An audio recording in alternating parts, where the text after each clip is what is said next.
The first day I walked on the floor as a director, I was scared internally. But, I'm sitting behind my eyes watching this like a movie, and people are coming at me going, do you want that dress in the first scene or the third scene? How many cups of coffee do you want on the table? This line here doesn't make sense.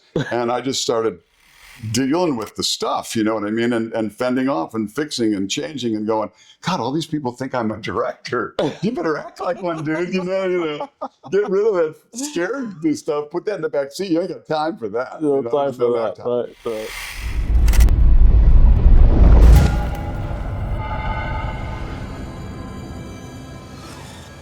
So I grew up in Northbrook, Illinois. It's a suburb about 20 miles north of Chicago, up the lake.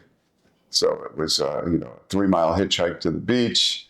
It was, early 60s.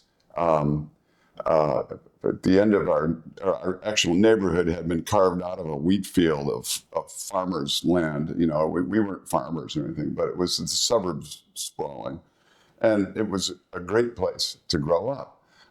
What I didn't know until about 5 years ago was that it was a sundown community, meaning that if you were a person of color, you shouldn't be there after the sun went down. I had no idea. That's what sundown means? Yeah. It's a beautiful, nice suburb, north of Chicago. I only bring that in because it's in a way sort of part of my tale later on. But I was fortunate that I was a big guy and athletic. I got an athletic scholarship. I had choices, to make at that point. I went to Indiana University down in Bloomington, which was a really good school. It was a number of colleges that had everything for me to explore. At the time, I wanted to be a sculptor, and I've got a couple pieces around here still. And eventually, one of the art teachers, when he looked at some sculpting that I did, he said, you're doing time movements here in a solid thing. You should maybe look at film or photography or something that's a sequence that has time in it. And so I started taking stuff that I had a scholarship so I could, and then it was, 1970, things were very progressive. And you were allowed to design your own degree if you wanted to. I had to take certain arts and sciences things, but I took some radio and television.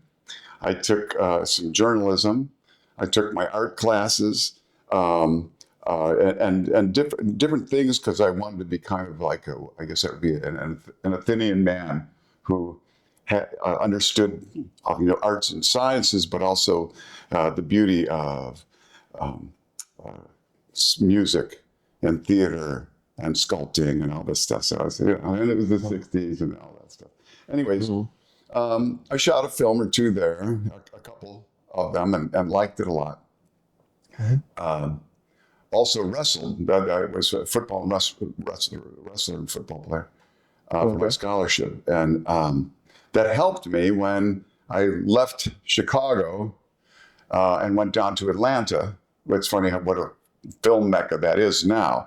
When I went down there, it was this kind of a sleepy southern town, a city, but there was Turner Broadcasting there.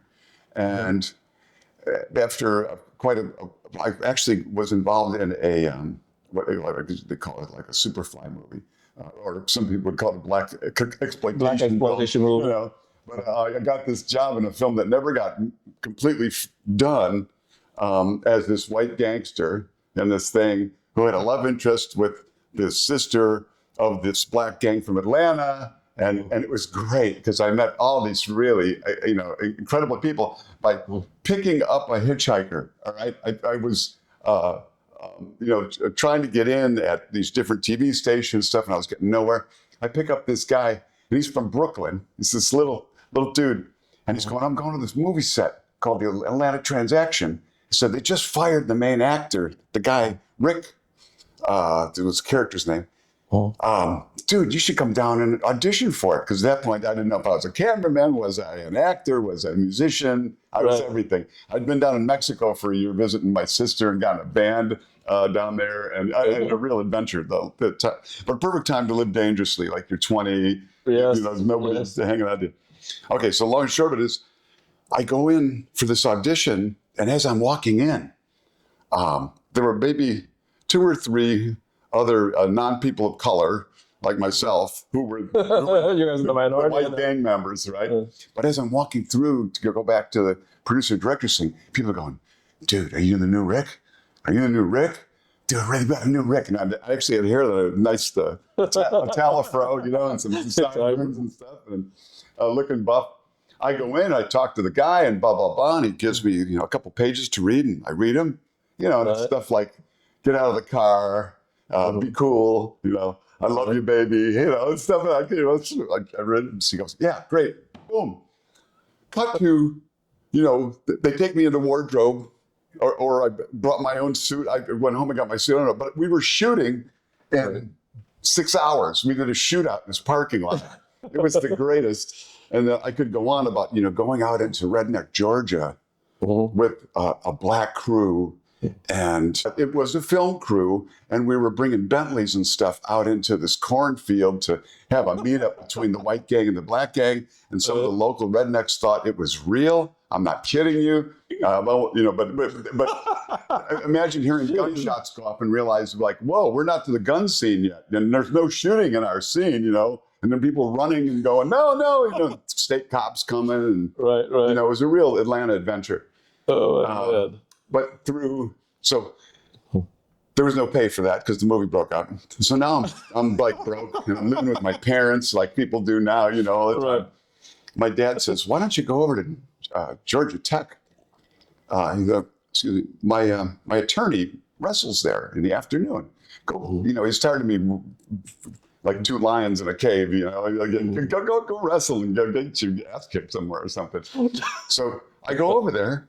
And I meet this guy who's an assistant coach, but he's also the art director at Turner Broadcasting, right? So I'm this big bad dude from the Midwest wrestler, and there was much better wrestling in the Midwest at that time than there was down south. Just overall, Right.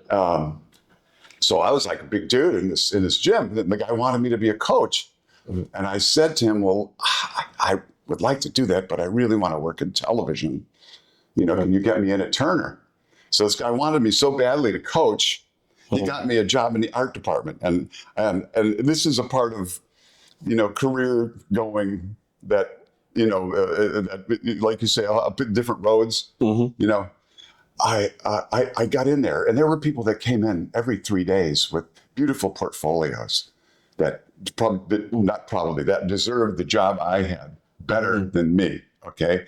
And I didn't want that job. I mean, it was a great job. I was so happy to be there, and I was buying a car, and now I moved out of my parents' house, and now I'm in TV. But I wanted to be in production. We're so bad because they did, they were this little station, what was called a UHF station at the time. There was on regular TV 2, 5, 7, 9, 11, and then there was this big wheel you would turn and like Mexican bullfights and Turner Broadcasting, okay? But Turner Broadcasting had local programming. They had James Brown's Future Shock, a dance show with James Brown. Okay, we can get to that later. I became Dante to Mr. Brown. I mean, forget about it.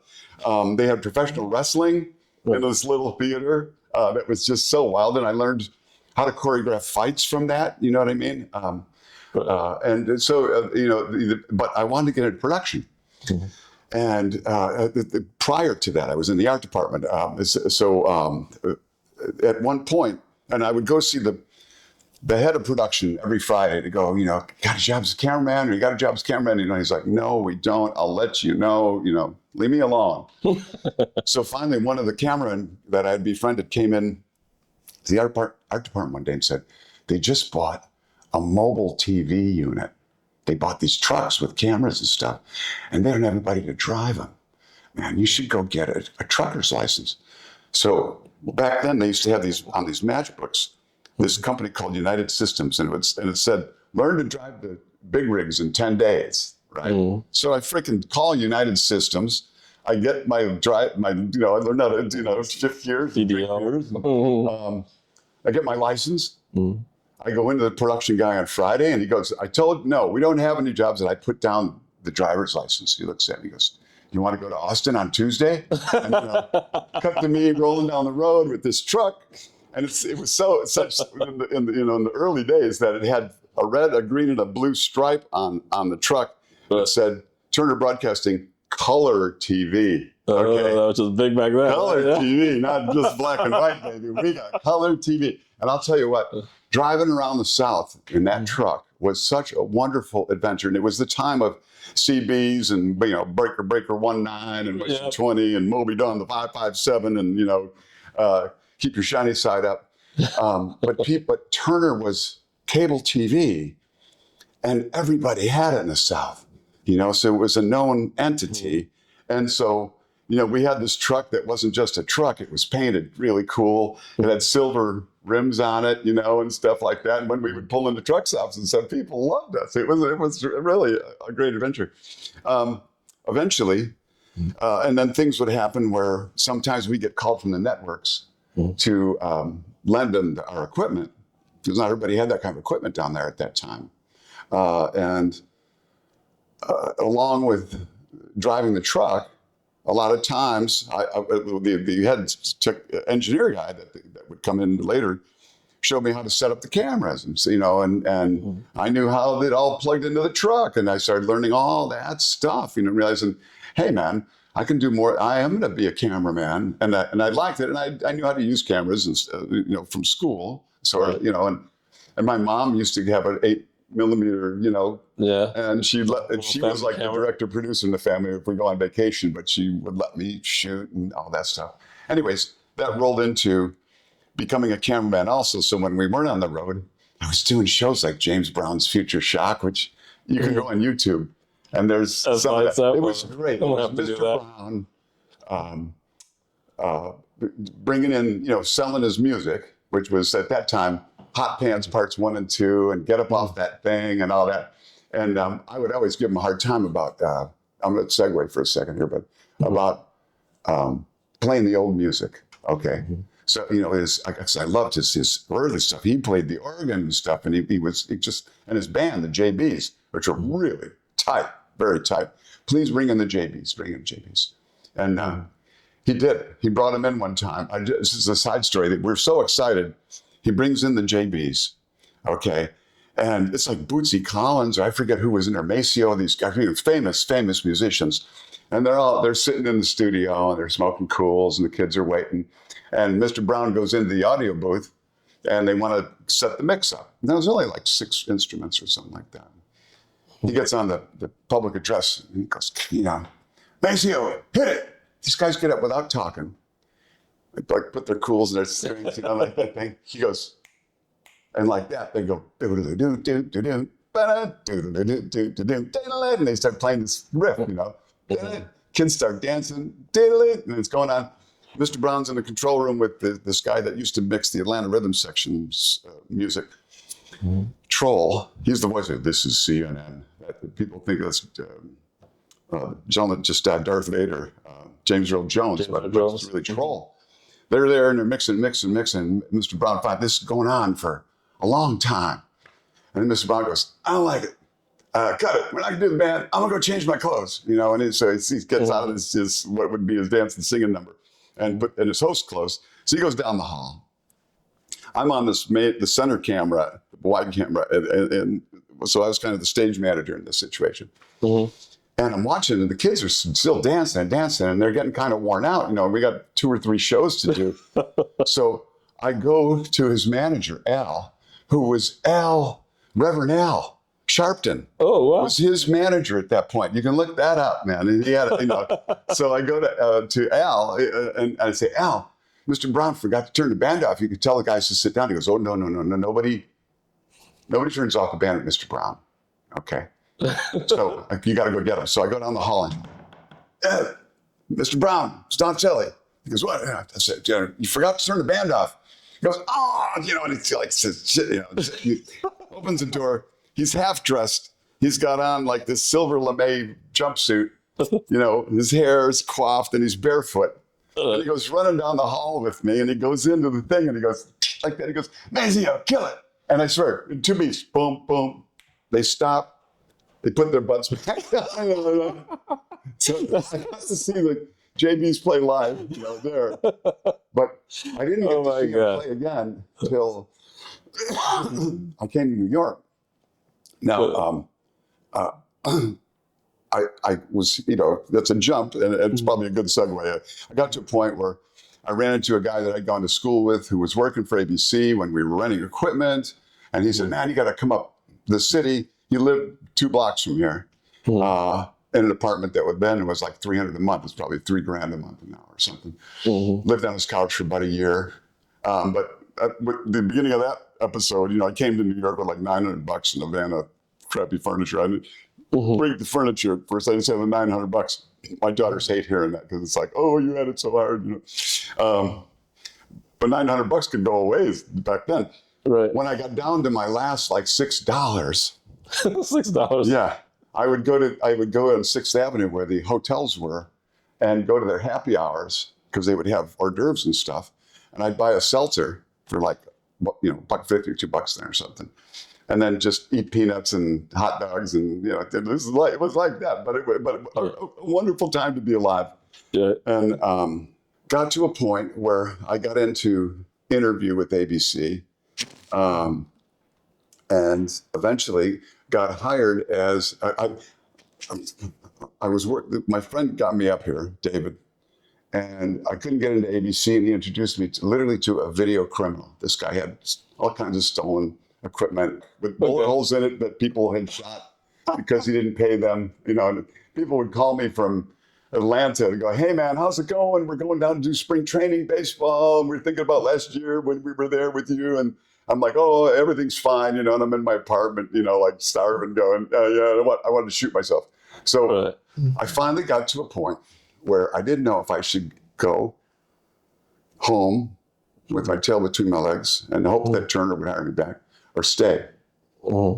So there, and out my window on 56th Street was the 666 building that on 57th Street that had a red 666 on it out my window. Okay, so go Christian on you, but like, there's the 666 out my window. I'm in New York. It's like the den of iniquity. It's hell. And I had a younger brother who eventually became the very Reverend Todd Donatelli, ran that cathedral in Asheville, North Carolina and stuff, but he was studying at that point, and I called him up. I said, man, I don't know if I should go or stay. And he said, what do you want to do? I said, well, I want to be in New York and make a living here and have a family and tell good stories. I want to do good stuff, to use TV as a message thing. Okay, hold that thought. James Brown that I was talking about, the reason for all that was the last $6 I had, I saw James Brown, was at the Roxy Roller Disco, okay? And I plunked it down and went in to see him and climbed through all these people. And there he was up on stage in his freaking silver suit, and purple lights and sweating and everything. And while he's doing this thing, and I don't know, like this, he looks down and he sees me because it was like 8 feet higher. And he went, don't tell it, like that. These people were like, what the? And then he went on and danced. I never saw him again. I tried to go backstage, but it was, it was Madison Square Garden and all that stuff. Okay. So that was the end of that story with Mr. Brown. All right. So now come back to, I got no money. I'm calling my brother. I'm saying, I don't know what to do here, man, if I should stay or should I go? He said, well, think of what you want. He said, unlike the Doors song, you can petition the Lord with prayer. Tell God what you want. But we also have something called tithing, Gary. And if you really want something with God, you tell him specifically what it is, okay? Because be careful. He might just give you what you asked for and you didn't realize what you asked for. But also that you give back. You put some in the well. So I swear to God, I got down under the 666 light and the thing, and got down on my knees by my sofa and said, God, I would like to have a job in this industry, but I don't know if I should stay or should I go. I know I have no right to ask for this kind of grace to get an answer, but I'm turning 27, which to me was like 105, okay? It's like I'm getting so old. I'm turning 27, March 11th, if you want to send me a birthday gift. could I please have some kind of an answer before then of whether I should stay or should I go? If I stay, I promise I will give at least 10% back in mentoring or tutoring or helping other people with whatever I get and all that stuff. And Right. you know, blah, blah, blah. Okay, so yeah, I don't know if I personally told you this story before, but I had been interviewing at the different networks. I got a call from ABC. You know, that was probably like January or February when I was on my knees begging. And I managed to survive eating hors d'oeuvres. I got a call at the end of March, at the end of February. Guy says, would you come in? You know, we'd like to hire you for a summer replacement. You know, it's a temporary piece, but if, you know, you do well, it leads to a permanent job. So, yeah, sure. And they asked me to come in on a Sunday, you know, and so I get there. And one of the guys that I knew from working with the Video Criminal was an ABC guy. And he showed me around, right? Just walking through the studios. And we walk into this TV 17 where One Life to Live was. And, you know, I had seen the small studio that Turner had where we did the pro wrestling and James Brown show and everything. But this was a studio, you know, hundreds of lights, 400 lights in the grid or whatever. And there were sets, you know, the rich people's place, the police station, you know, the freaking back alley, you know, all that stuff. And I sort of getting goosebumps thinking about it. And I'm walking around and all of a sudden I realized it's my birthday. I'm 27 today. Yes, for My first day didn't you? at ABC. I'm 27. And I'm working at ABC. Okay, God. All right. 10% of the net, right? Not the gross. Negotiating. Yeah. But no, I went for 10% of the gross with God.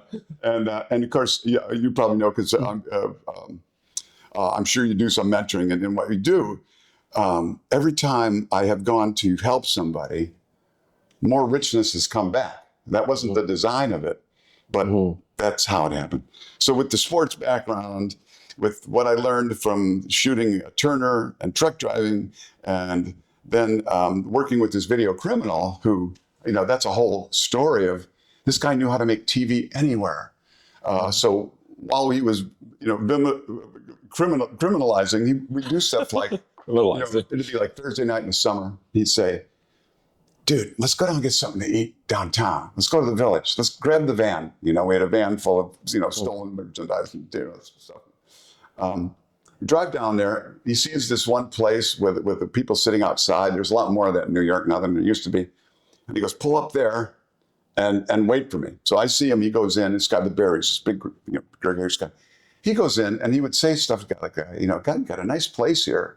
Did you ever think of doing a commercial? Well, I maybe thought of it, but I never have. He said, well, you know, I got a truck load of stuff right there. How about we swap a deal? You know, feed us, show us a bunch of the really good food that we can shoot and everything, okay, and all your service and stuff.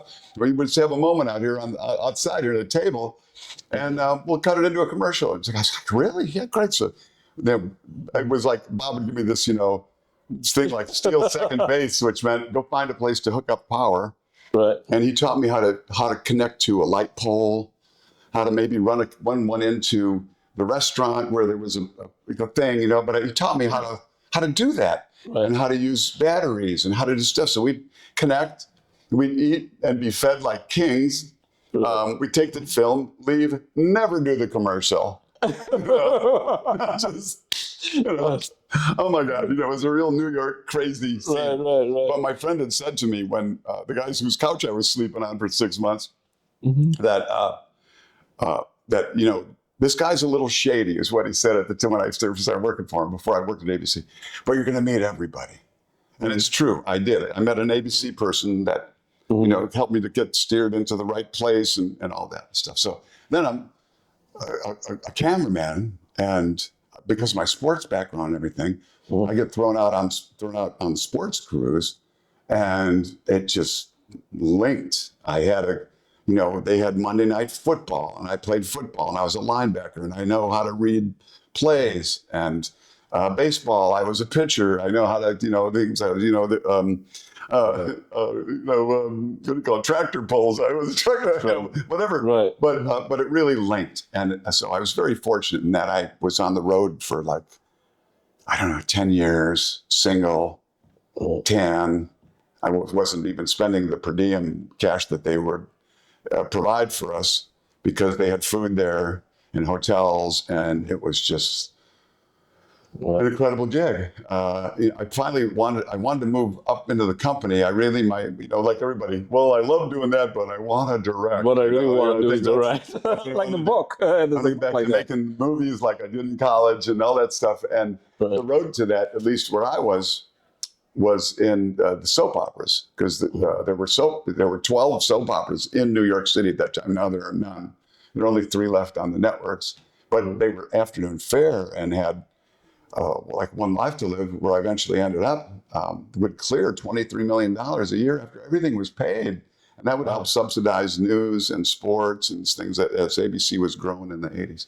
But I worked my way in there. Most of the roadies didn't want anything to do with working on the soaps. Like, January times would be slow after football ended and spring stuff hadn't started yet. And they would assign us into studios. And most of the guys would run. But I went the other way. I was like, no, I want this. And the guys in the studios that were on these studios cameras all the time, like these big Harley Davidsons on concrete floors, were looking for somebody to take so they could sit down for a couple of hours or teach you how to do it and everything. And so, the quick story there is I learned how to do that.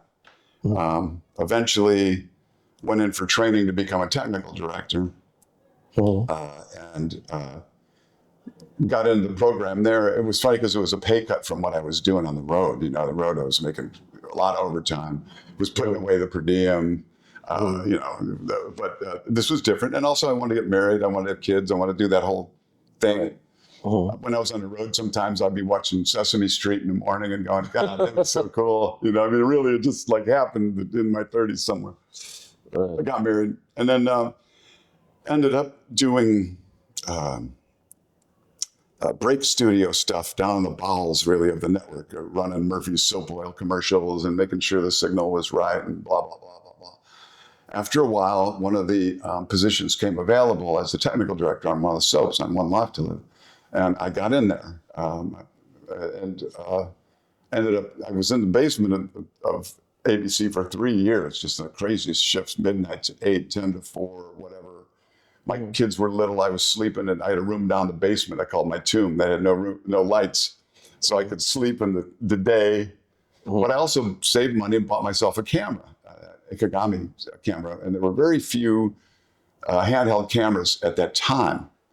So to buy one of those in the city, all of a sudden I was fielding calls from my camera. You know what I mean? Right. So we had this other business, and so we could afford getting a house and all that. But I was doing the double time, or the 150% time that I feel people have to do if you're going to really make it. You gotta, part is taking chances, or if you see an opportunity, like, I want to be a cameraman, but they need truck drivers. I'll go get my truck driver's license and get in, or taking that shot. When I was teaching down at NYU, sometimes, they would ask me to talk to people about their futures or whatever, what they should do. And, a lot of it has to do with, do you want, in my world, go see as much of the world as you can before you settle into a job when you get out of school. Really look at, do you want a college debt loan for the rest of your life? Or is there a way that you could do something else? Man, getting a plumber's license right now would be like the best future, or electrician's license, and then go become Martin Scorsese after that.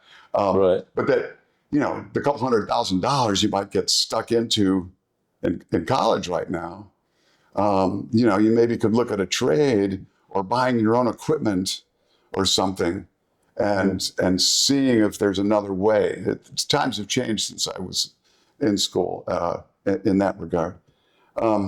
But then eventually, it also, once I got into the technical director end, in the dramas and One Life and these other shows, I was sitting next to the director, and whether it was a woman or a man or whomever, I'm working with them and learning how to change scripts, learning how to reshoot things.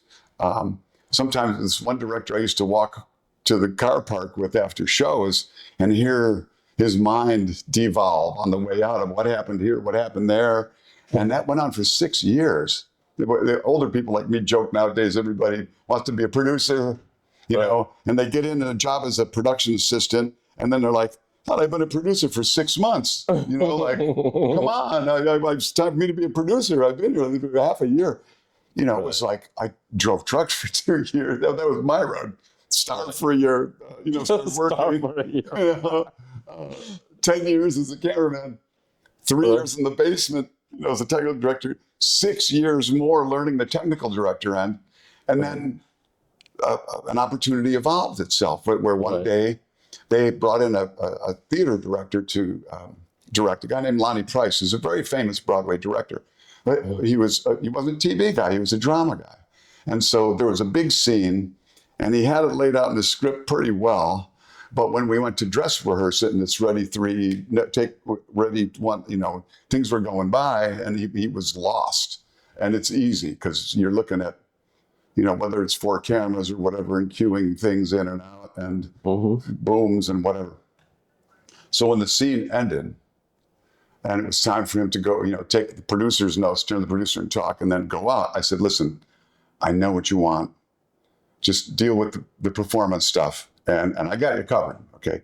So he came back in, and scene, and I cut the thing. And some of them were mostly his shots, but whatever it was, I cut what was needed. And when he went out, he's thanked me, but when he went out, the producers turned to me and said, have you ever thought about directing? You know, and it was like going I wanted his job so badly at the time that I could have sat there and said, let that sucker drown. You know what I mean? Like, screw him. Maybe that's what I wrote in, is letting him die, okay? But the real one was to help him. Right. Somebody saw it. Somebody saw it. And said, wow, let's let that guy do one of these scenes, you know? And that's really how it got in. To don't be so fixated on your what you think is your trajectory that you don't help others. Right. And now that I'm older, so that led into, you know, 20 years of directing. God, why 20 years of it's like over 500 episodes, I think, right? You did of directing. Oh, yeah. I mean, think I saw on I know it's like 10,000 hours or something like that. Or 1,000 hours, 1,000 years, 1,000 hours. But yeah, a lot. You know, figure one. Well, let's just figure 1 a week times 50 weeks a year times 10. Do the math, right? Times 20. Times 20. 10,000. Yeah, it's a lot. But it was great, and it helped me to get. Did you ever get bored doing it? What's that? Did you ever get bored doing it? Did it ever become? You know, that's the thing. So yes is the short answer. Because there were different times with different producers or different budgets and things where, you know, sometimes we would do a plane crash in a little studio. Sometimes it would be 2 people talking at a thing. And there was sometimes when that was mostly that. And in the world of shooting and stuff, it was boring. But it actually became almost more work because some of those just sit down scenes with 2 cups of coffee and people talking are the most dramatic and wonderful. And I remember when I was a technical director one time, we were in the dry rehearsal with an older director and these 2 actors. And, you know, it's a soap opera. So, you know, out of the 5 days, 2 of them are going to be recaps or talking about what happened yesterday or what's going to happen tomorrow or whatever. So there's, repetition sometimes. And your character's already defined. So these 2 kids were there and they were reading it. And this one guy who had been there for a while, he goes, you know, this is just like what we did last week. We did this same scene. And this director, without taking time to think, he just said it so quickly. He said, yeah, you know, I saw those scenes last week and we're going to do better than that today.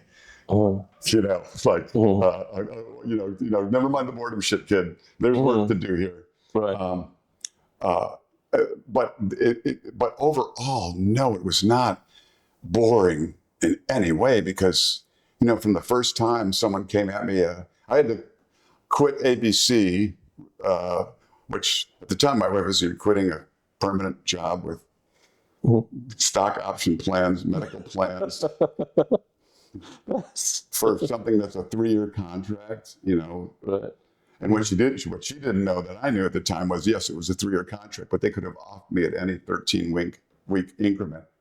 Okay. And I was like, yeah. And she was okay, but the first day I walked on the floor as a director, I was scared internally. But, I'm sitting behind my eyes watching this like a movie, and people are coming at me going, do you want that dress in the first scene or the third scene? How many cups of coffee do you want on the table? This line here doesn't make sense. And I just started dealing with the stuff, you know what I mean? And fending off and fixing and changing and going, God, all these people think I'm a director. You better act like one, dude. Get rid of that scared stuff. Put that in the back seat. You ain't got time for that. No time for that. Right. No. And when things roll, it's $1,000 a minute in the studio. And I remember that. How much it costs now, like where I work now, I'm not directing anymore. So that went up for 20 years. The soaps ended. A pretty well-known actor, Dylan Baker, and his wife, Becky Baker, came at me to direct a movie called 23 Blast. True story of Travis Freeman, who was a super athlete, went blind overnight, and then came back and played center on his high school football team. The thing was, we had been friends for quite a while. I always wanted to work together, but they worked in film and nighttime TV and stuff. And the reality of the moment was, for me, was that we would get a lot more publicity if Dylan Baker, this actor that everybody in films and TV knew at the time very well, he's still acting, and so as well. So we go a lot further with him as a directorial debut than some soap opera guy directing a movie. Like soap opera to nighttime TV people and to film people is like Bozo the Clown. It's like cartoon hour. And the thing of it is, it's lit for multi-camera. It's not every shot is crafted like an episode would cost $170,000, where an episode of Law and Order or something is going to cost $1 to $2 million. You know what I mean? It's a real different aesthetic, different everything. But it was a great training ground because we had to think fast. Right. And if I didn't budget my time correctly and ran over or something, if you did that a couple of times, you might not be there the next quarter. Right. So I got good at that part of learning how to know when it's enough. We got what we need, what we don't. I mean, it is more cartoony because it's that speed, and it's very accentuated reality. It is kind of cartoony, but they're really good actors. So before you go to 23 Blast and that transition, back to ABC for a little bit inside, because I remember when I came, when I was introduced to you and sent there, and I came on set and I watched you do your thing there and stuff, which, I mean, you, at that point, obviously you were a pro because you had it kind of locked down. But I remember very distinctly these, I guess they're executive producers, writers, some a younger fella on there, and dealing with a scene that had to be done with a particular actress, I won't call names, that didn't want to say a particular line because I think it was somewhat racist or some sort, right, inside, or she didn't agree with it being that. And this executive producer just screaming at her. Kind of thing. Do you recall that? No. Yeah. Was the executive producer a man or what? A man. And, but, he just literally kind of berated her to do the piece. And then in the same breath, turns around and invites her to a barbecue afterwards. And I remember thinking, wow. The dynamics of this wasn't what I was expecting in that sense, right? Yeah. And I'm thinking these actors kind of deal with that. Life to Live was it started in '68. They had the first person of color as an actor there, and what they did was really clever. And if I had, Well, it wasn't a person of color. It was stop that. It was an actress Saying had to something say like- something that had something to do with race and some kind of connotation, and she didn't want to say it, and he just kind of pushed her to say do it. it, that kind of thing. And Yeah, and so no, I I just always remember, try- well, yeah. it's interesting. That's an interesting. I don't remember that incident. Was I directing that? Yeah, I think so. Yeah, been, because But what I remember is, that's a battle, which is always defending, protecting the writing, or going with your actors who are inflating all the empty balloons that are in this. You know what I mean? And do it. But protecting the actors once you're in the studio, like prior to the shooting, I would work to defend the writing, unless it didn't make sense, or I knew that the actors weren't going to say that. I was surprised that when you were talking about that, because I would think that I would have had that. I think you pivoted it. That it was a problem, and this is going to be a problem with this actor, but whatever. There was a lot of that, not a lot of what you're talking about, but a lot of dealing with trying to make the story fit, but also making it logical, Right. but also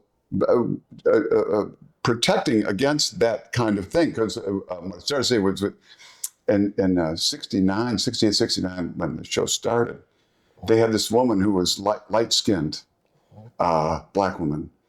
And for the first year she was on there, no one knew that she was black. Okay. So they set it up like that. And then at a year, door opens at the end of a show, and it's her mother, who's very black. Okay? And not tall and graceful and looking like a light mocha antelope like this beautiful woman was, but a hardier black woman and darker skin, and it's like, what are you doing here? What do you mean I'm doing here? I'm moving in. Like, whoa, no. And all of a sudden, I can't remember the character's name, but it's on the traits. Oh my God, that woman's black. And the reaction was it was so 1960s at the time, because the beauty of it was all these women, 18 to 39, that's that demographic. They would always say, I love your character. You come into my living room 3 times a week, and I feel like I know you, right?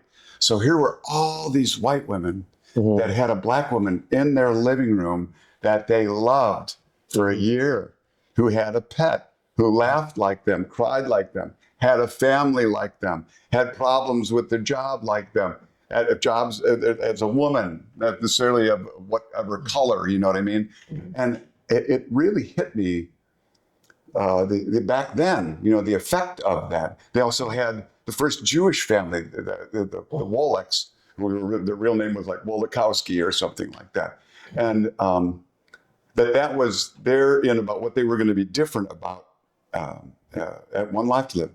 When I was a technical director, we did a remote. We didn't do that many, outdoor location things, but we did one because there was a story on that this kid was gay, and he told the priest on the show that he was, but his parents didn't know, and they were very anti-gay. And it was a great storyline, written because the executive producer at the time's son was gay, and I think it was a way of her trying in her own personal life to come to grips with it and to become loving friends and son and daughter, mother with this kid. So they brought the AIDS quilt out to the remote in a van and laid it out on the thing. And when they had the people from the show, around it and everything like that, right? So a couple of years during the AIDS epidemic went on. And when that story came to fruition and the guy was out and everything, it was because in the storyline, the AIDS blanket came back to Landview. When the AIDS blanket came back to Landview this time, it was in a tractor trailer. It was as big as a football field we took 3 patches from our crew members that had died and put it on the, so it was this. And at that time, there was a gay son of a family whose daughters would babysit for my daughters in the neighborhood.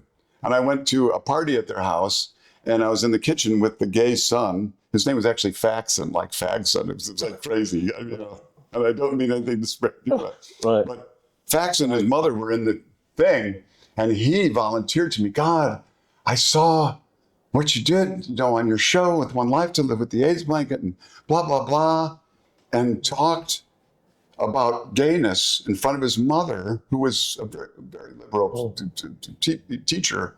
And it bridged whatever. She was like, all of a sudden she realized, wow, Faxon's gay. And he's been under it so repressed because of the dad. Right. But it helped right there in my life to watch something like that happen. So that the soaps ended, did 23 blasts. I like that storyline because of the hope involved. But a couple of years later down the road, someone came who was a super fan of One Life to Live. This guy, Tom Dangora, who's a Broadway producer and all that, and super fan, wrote something called Melange, which is, think Gay Cheers. Okay, it was a soap opera, meant to be a nighttime soap opera, about a gay club. And I did the pilot for like $0, almost really for all the work it was. But I did it because it harkened to me back to what was going on at One Life to Live when it started. I thought, this is really an interesting soap. And they had big people, Morgan Fairchild, Eileen Kristen,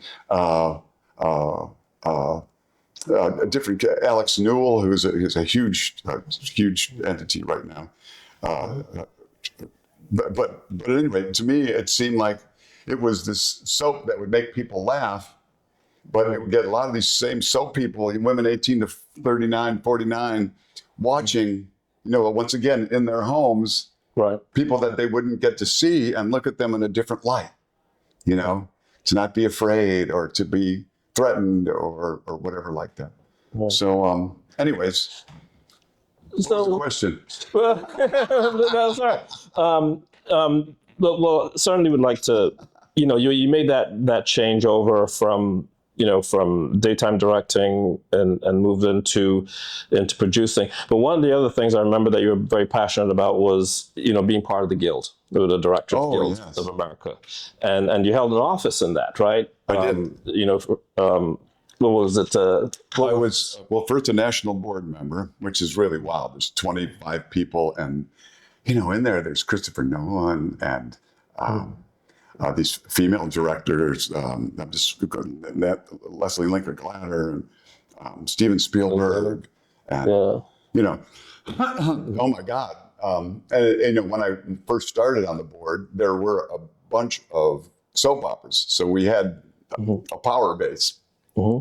So I went from 6th to 4th to 2nd vice president before I left, and basically stepped off because the soaps, the people that I was really representing, was diminishing, and there were other entities with streaming and stuff that were expanding, and the Guild was very, very conscious, and I dare say, for what people think of as this old monolith, very conscious of working very hard to equal out things for women, people of color, whatever your sexual persuasion is or how you identify. And proof of it is if you look at the DGA magazine or the website now and see the national board and everything. I'm very, very, very happy to see how we have progressed and been a leader in that industry. We're the first ones to really hold the studio's feet to the fire as far as people shadowing, and not just shadowing and doing like you were with me at One Life to Live, but getting jobs and training people, and not just I'm saying indiscriminately, doing it where you're taking people that you see have talent and developing it so that they stay and grow in the industry. And So I really Yeah, I liked can it. see. Yeah, I can see a lot of arc of that, and I remember because I remember when one year when you guys had won some awards, one of your Emmys. I don't remember what year it was. I can't remember, and you were helping me to get into As the World Turns in Brooklyn, I think, right? That's the one in Brooklyn. Another World. It was Another World. Is that right? See, it's so long ago, man. Yeah, it's been a while too. I Yeah. can't remember because I only lived like about 10 blocks away from there, and I Oh, remember. that's right. And you were trying to get me in there, but I remember them saying we reached our status quo. I remember that. I was like, and that was it. Oh, God. Well, that place, I was there 3 years. They had 6 executive producers in 3 years and 10 head writers. Yeah, that 2 o'clock slot or whatever it was, they wanted to give to, I think it was Passions or something, but Procter and Gamble wanted to hold on to it. They owned the show. They wanted to hold that time slot, and NBC wanted to kill the show. So they were the ones that decided who was executive producer and who was this and that, NBC. And they were throwing, well, roadblocks and firing people and hiring people. But the show had such a following, it was like an old dinosaur. They couldn't kill it. You know, it's like they were trying to kill a brontosaurus with bows and arrows, you know. And, but it was a real adventure in learning how to decide what your voice is. And what I mean by that is that the show has a voice, okay, whatever it is. And as a director, your part is to tell that story, but they also want you to bring something to the party. Right. And so it was tricky during that time because some of the producers they would bring in knew what they wanted or what they thought would work and whatever. And so we would try to, get in line and salute that flag. But other times, some of them would come in and had no idea what they wanted. And then that was like, well, do we just sit here and watch the thing crumble? Or do you like in a rugby game, grab the ball and get ready to get hit? Because you have the ball. Right. You might score a point, but you might also get cleaned by somebody because you're the one that they can now blame everything on. Right. So it's a it's a tough. It takes a certain something, but it was a very good ride. What's interesting for me now at this point in my life is that I work at this place called Pearl River Studios, and talk it's about not really a studio in the common sense. It doesn't have a lighting grid, but it's a series of buildings that are old laboratories and warehouses. There's some woods there, so it's a great place, and roads. So it's a great place for like nighttime crime shows and certain films and stuff like that to come and do stuff. Like I'll get like the show Dr. Death we did.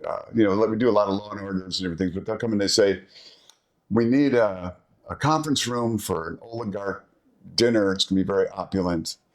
We need a lab where there's going to be a sarin gas, criminal and an attack, and we got to save this person that's FBI agent.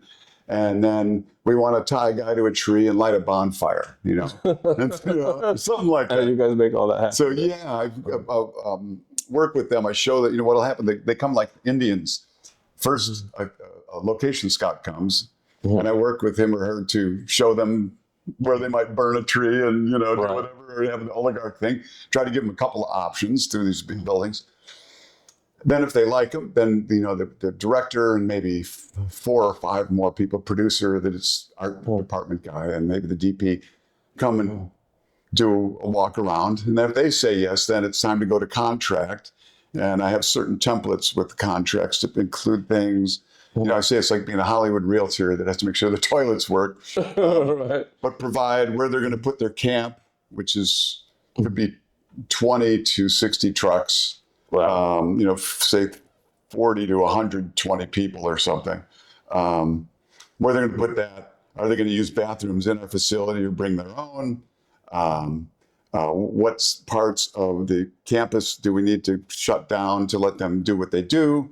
Can they paint this wall? Can they take this rug out? We'd like to blow a hole in this wall. We'll fix it when we get done. And. The beauty of all the things that we've been talking about, and how different things in my life, including being a bartender, have helped me get to this final job, which I'm like, thank you. It's been a good ride.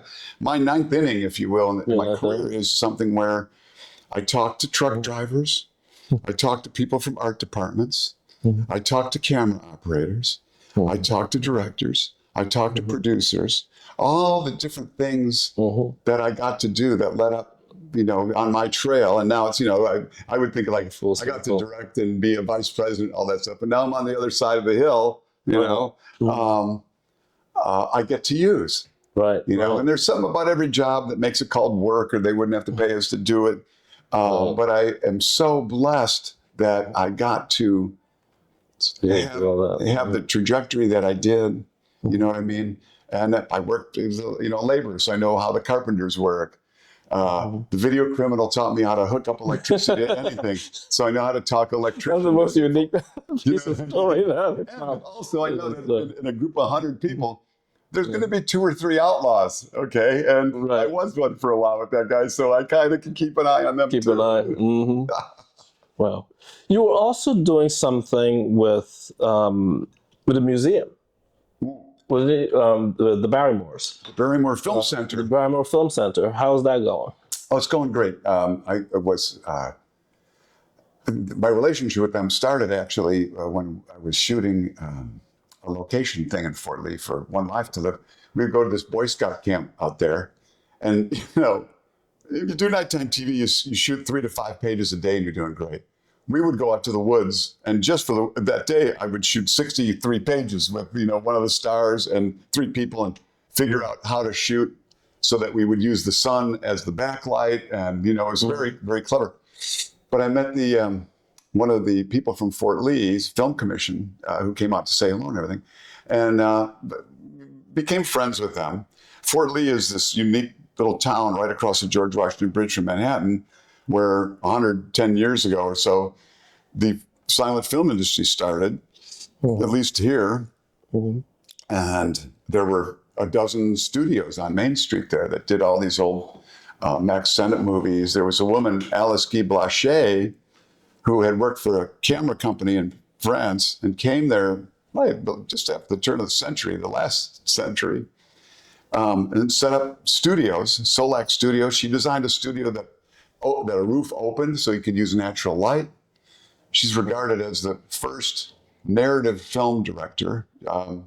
She shot something when she was in Paris for the film company for a show. And back then they were shooting like Warholian stuff, trains or people in the building. There was nothing telling stories. And she said to her boss, "Could I take the camera home on the weekend? I think I could shoot something more interesting for a demonstration." So guy says, "Yeah, sure." She goes home. She sets up this this garden with big cabbage heads and a maiden that comes in, okay?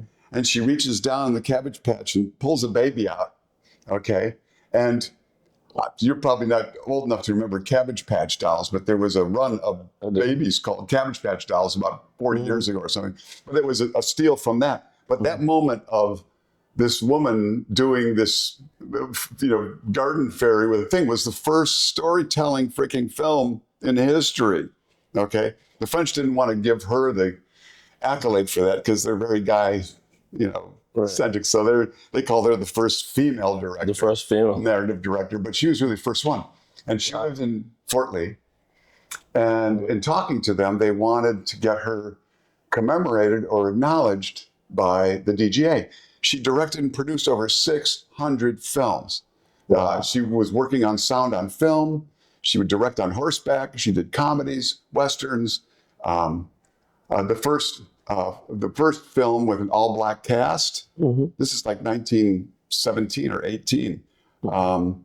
She did a bunch of amazing things. At any rate, I was able to, because of where I was in the DGA at the time, push the agenda for that.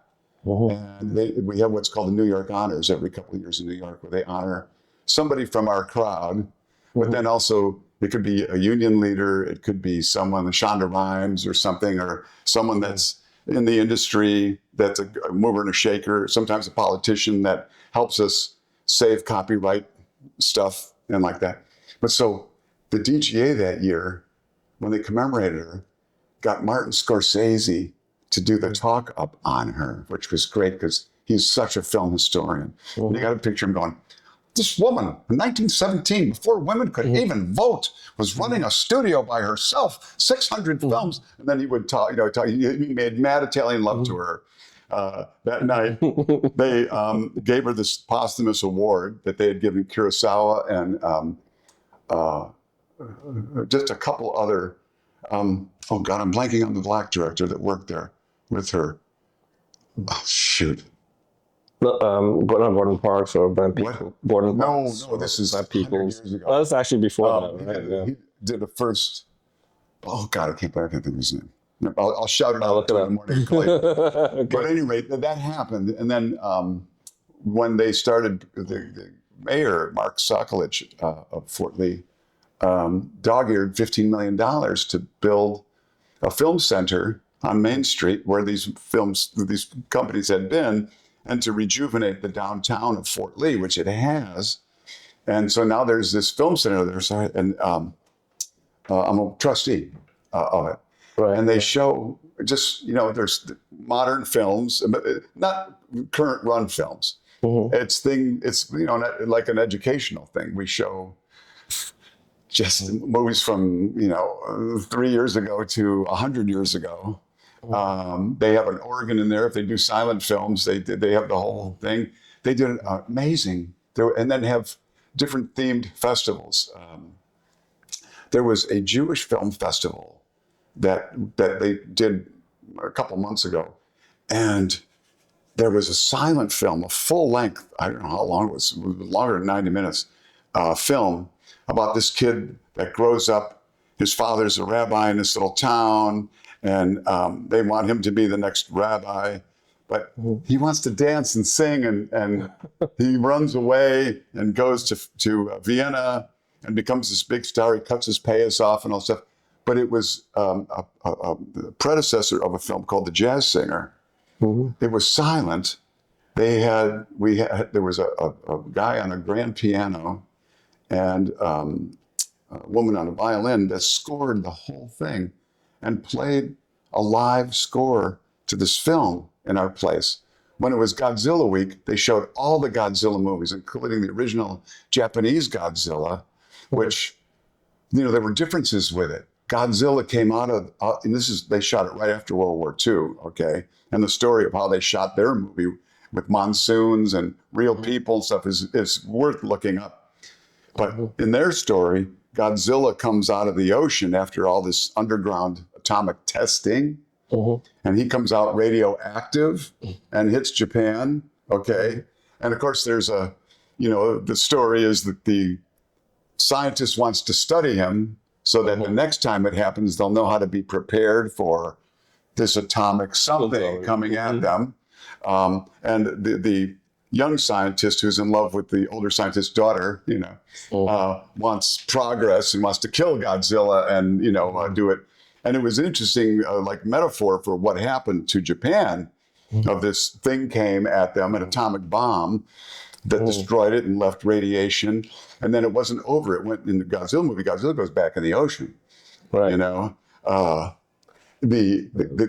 I had never seen the Japanese version. I'd only seen the American version, and that one was much more poignant about atomic energy. Oh yeah. Than where are we going with it? The monster. Overtones on Yeah. So yes, it's been a really good, a good engagement with them, and we're hoping that we can expand the not only the education part of things, but New Jersey has a very good tax incentive. It's the highest.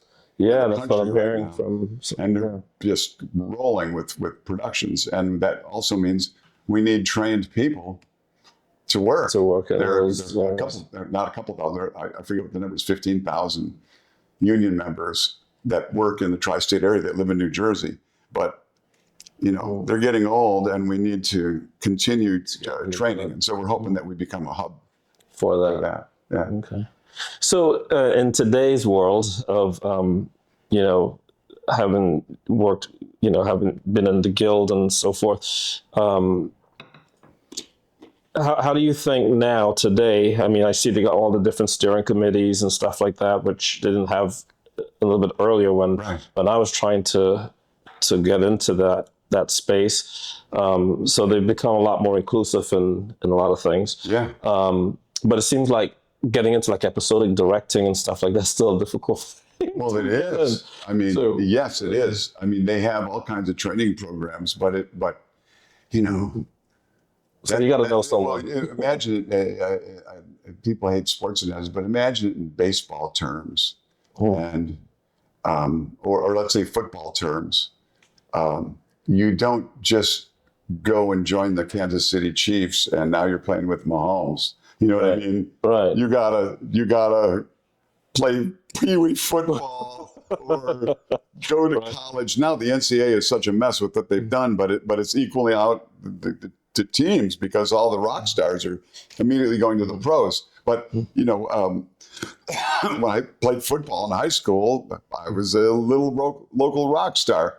When I went to Indiana, there were 30 rock stars at different times beating the hell out of each other for 10 or 11 spots. Right. Then when I became a sports cameraman and was on the field with Monday Night Football, I saw the real rock stars, and boy, you don't want to get hit by them, I'll tell you what. And, it's levels.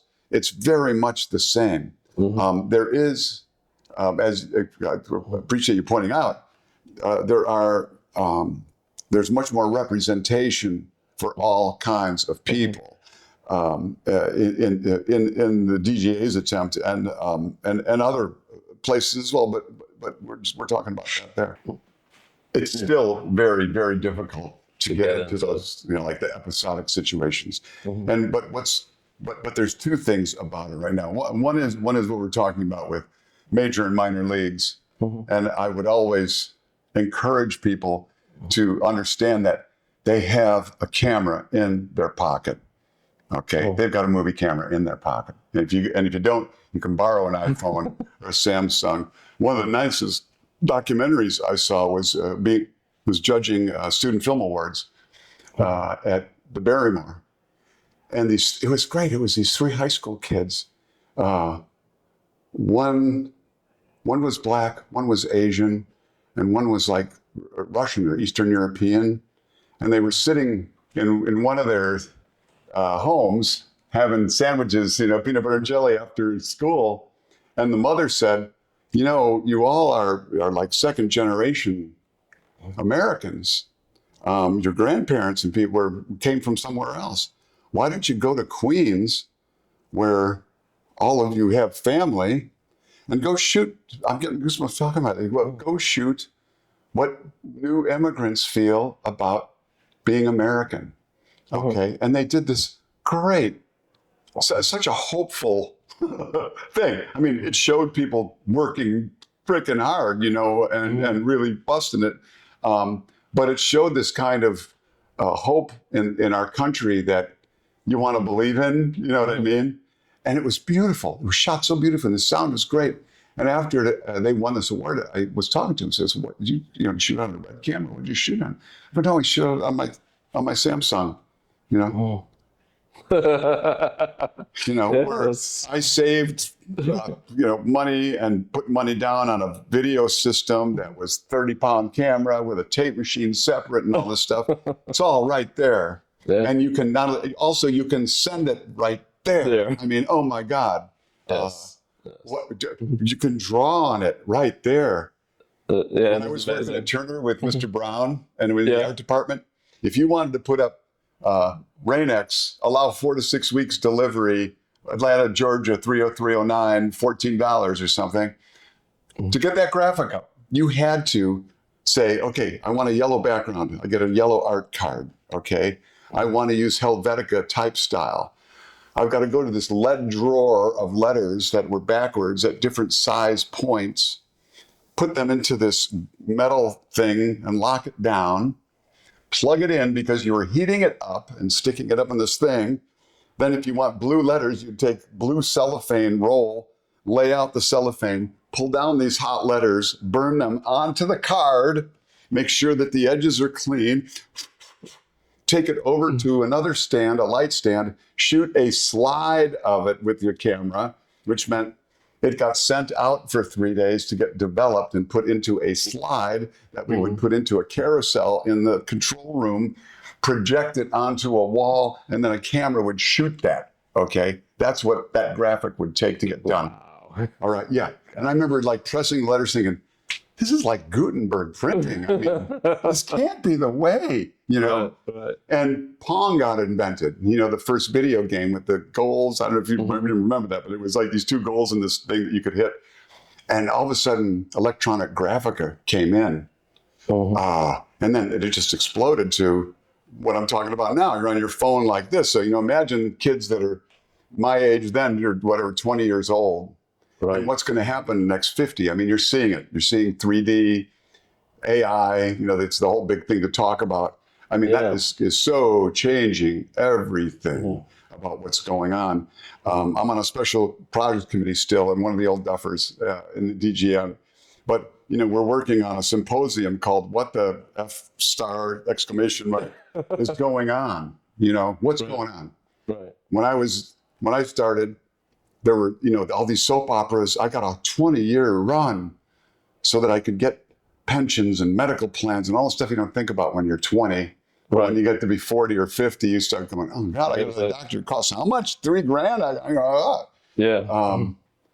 How people will get that kind of coverage from the Directors Guild and from other places, because a lot of the shows that come out to my place now, you know, some of them, Law and Order or FBI Most Wanted and stuff, they're, you know, Law and Order is, they're into like season 13 or 14 or 20, you know, that's a machine. But they don't work 240 days a year. They shoot so many episodes in the season, you know, and they're lucky. They've got 12 years this group has worked together. FBI Most Wanted, 6 seasons. Raising Canaan, you know, these different ones, 5 years, 4 years, 6 years. Family Business. Excuse me. But, you know, how, you know, it's not like you can latch onto something for long term. So you've got to really be quick on your feet or have a second living, way to make a living. I'm talking about being an electrician or a plumber or something, you know, something that's valuable. Yeah. It could be editing and putting stuff together for people, or website design or whatever. And then working towards doing stuff.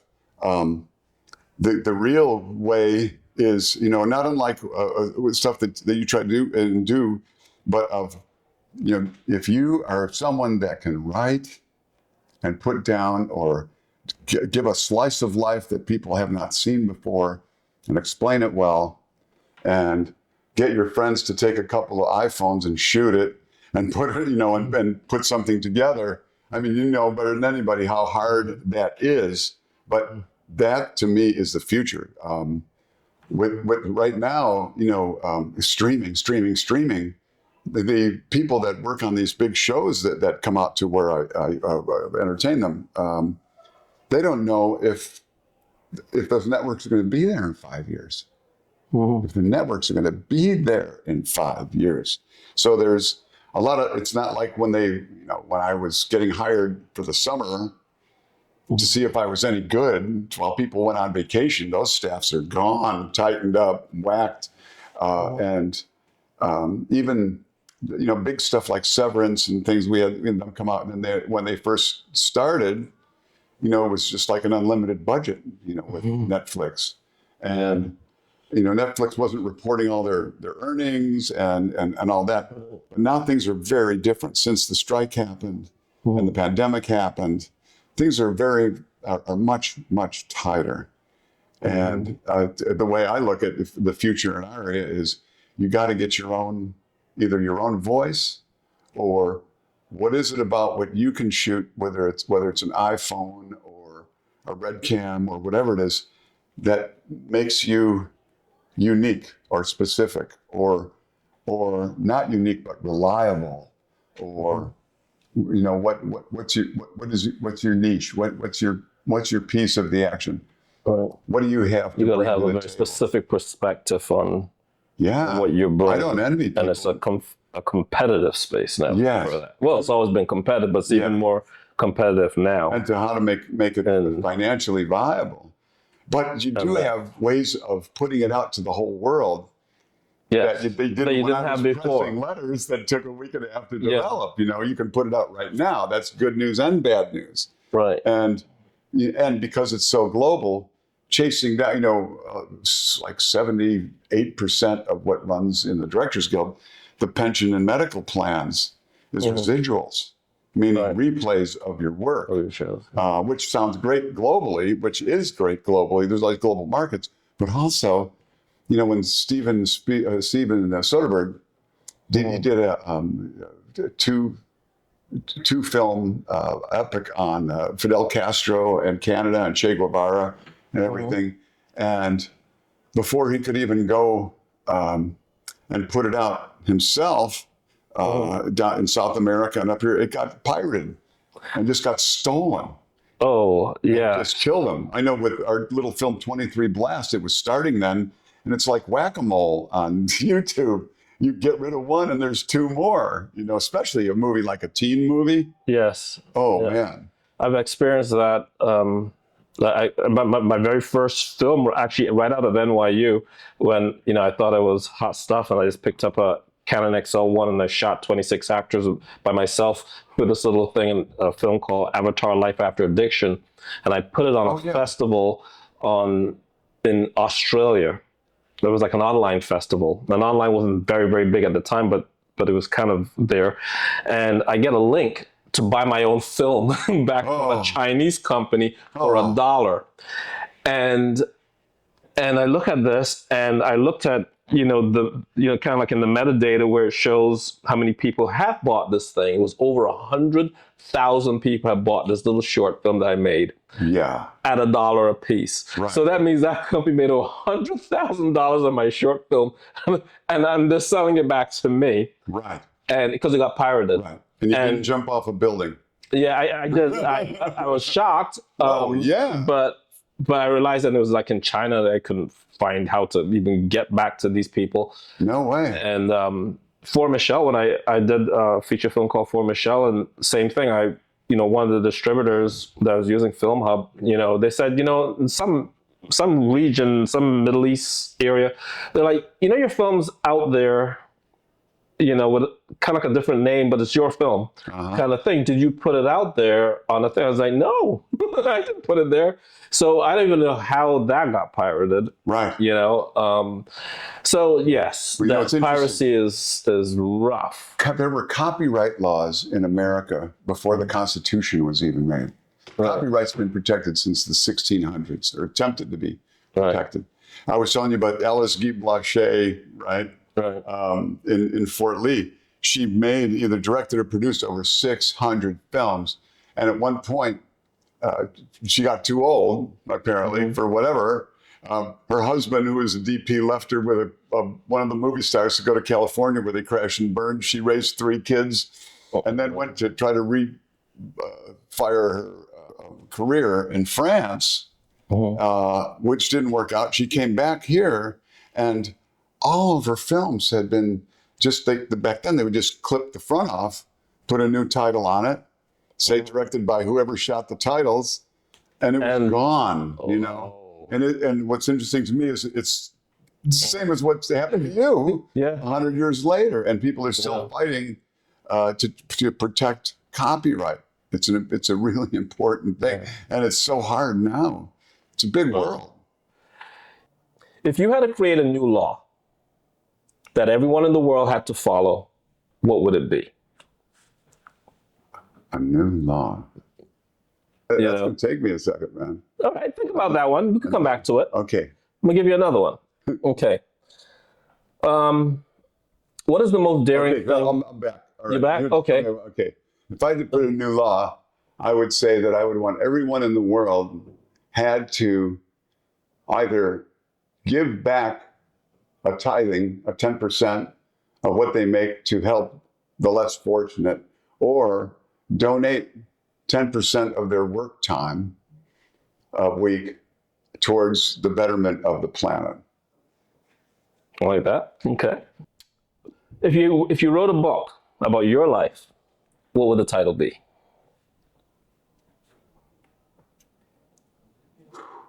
Well, wait, that's a great question. Finding Gary. Finding Gary. I like that, right? Because we're always trying to find ourselves, aren't we? Still looking for me. Trust me. So Finding Gary. Okay, I like that. If you had to think of one experience in your whole life that you feel has altered the way that you see everything, what would that one experience be? It was actually an hallucinogenic trip in college where we were experimenting with hallucinogens and we forgot that we took the second dosage. We were very Tim Leary oriented at the time. And having forgotten that we took the second one and ended up taking a third dosage and studying Eastern and Western religions and all that at the time, I had a moment where I burst through the clouds and went up into a room, an endless infinity room full of souls. And there were a lot of people I knew that were deceased in there, and I thought I died. And my brother, who was probably an avatar for something, my older brother, who I trusted and was very tight with, came out of the crowd with this look on his face like, you idiot, you know. Mm-hmm. And I said to him, am I dead? And he said, no, you're not dead. We've all always been here. We will all always be here. Oh. But you're not supposed to be here now. You need to go back down. Okay. And, you know, cut to me staring at a wall in my apartment at a party and coming out and being back on this, you know, plane. Mm-hmm. I had such a profound feeling of connection before getting into that room with what I would call the divine, okay? Mm. And getting all those realizations people get on a hallucinatory trip of light, dark, love, hate, balance, Tao, all these things, okay? And it was, the reason it was so profoundly affected me was that for years I wondered, was that a connection to the divine? Was that something my brain made up with this chemistry that was in it? I mean, what was that? But I've really based my religious beliefs since then on that experience. And the truths and things that I found there, I don't think, well, they must have been skewed in some direction because of all we have is the present and the past that we know of experiences. We can't, think forward. But that's kind of a long answer to that. But that's the answer. That's interesting.